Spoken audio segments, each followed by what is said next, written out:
Yeah, one more thing I want to explore before we move on is the idea of fun in the Christian life as it relates to leisure. You know, if we're talking, most people, I shouldn't say that. I don't want to paint with too broad a brush here, but oftentimes when we think leisure, we think fun. That means doing something that is fun. Now, if you search out the scriptures, you don't find the word fun being used too often. So does that mean God isn't interested in us having fun, enjoying life? Because I think sometimes when people listen to this, or sometimes even when you and I discuss it, we're like, okay, are we taking the fun out of life? Are we basically just becoming so thoughtful about everything that we do that we just forget to just enjoy life? What do you say to that? Maybe the reason that we don't want to let God into these pleasurable parts of our lives is because many of us still view God as a cosmic killjoy, to use a phrase. If you view God as a cosmic killjoy, then you need to revise your view of God. Especially in the health podcasts, but it's come up elsewhere. This line between hedonism and asceticism is one that we have to be mindful of. Okay, some people, I think, they think that if they do what we say, if they let God into every nook and cranny of their lives, then that will be the end of fun.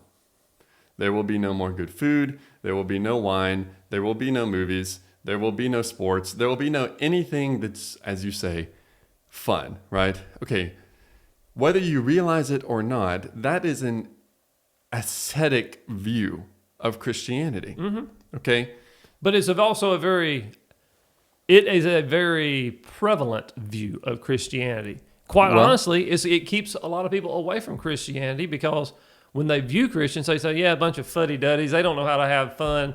They should come hang with me for a while. And I mean, honestly, a lot of times people don't even want to become a Christian or explore Christianity for that very reason. They say, I'm going to have to give up my life of fun or my life of leisure, some of them might say, and totally revamp such that it's not. So I do think that is a prevalent viewpoint. Yeah. Not to interrupt your thought there, but I think, that's how a lot of non-Christians think about it. And probably a lot of people who just are trying to avoid hell accept that idea to some point and say, well, that's just what I got to do, to get to heaven. And so I'm just going to give up these things. And that's not the view that we need of God. Yeah, right.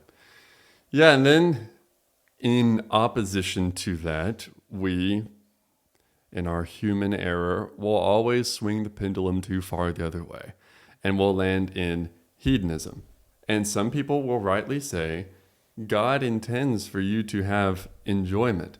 And while that's true, that can be taken too far. And what can happen is we come to prioritize the enjoyment over the glorification of God, rather than glorifying God in the enjoyment of a thing, right? So let's think about this in terms of fun. What we're going to do, maybe not in this podcast, but in the podcasts that follow this one, is delineate where our fun stops glorifying God. And we're going to try to argue that from a biblical perspective, right? You can say, well, I am intended to enjoy my life. I enjoy this. God approves. Well, that's not necessarily the case, right? Just because God intends for you to enjoy something doesn't mean that everything is off limits. Now, everything is in bounds. All things are lawful, but not all things are helpful. And I would dare say that a large swath of what we do in our leisure time is not helpful, lawful though it may be. Yeah, and I think as we get into this, what we're going to see is, that whole thing of all things are lawful, all things are not helpful or expedient, then, I think what people's minds are going to go to is they're going to be like, okay, well, I know this Christian who does this thing, and they're a pretty good Christian. They seem pretty spiritually oriented, but they do this thing, so why can't I do that thing? And I think we have to really be on guard against that. I think that's just more of our logic of justification of what we're doing. And yes, we do. We live under grace, but that does not mean that we compartmentalize God out of our life when we have free time, just because we're under grace.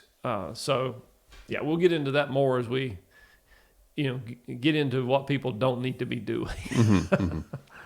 Well, to answer your question more directly about fun, you're correct that the word fun is not in the Bible, at least not in the translations that we use.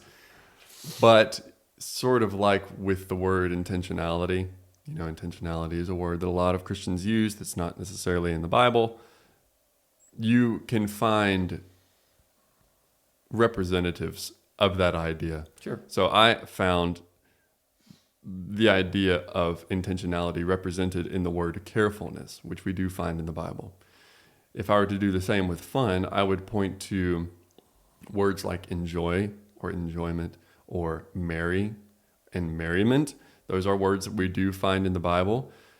Of course, we always need to be mindful of the context in which they're spoken and all of that.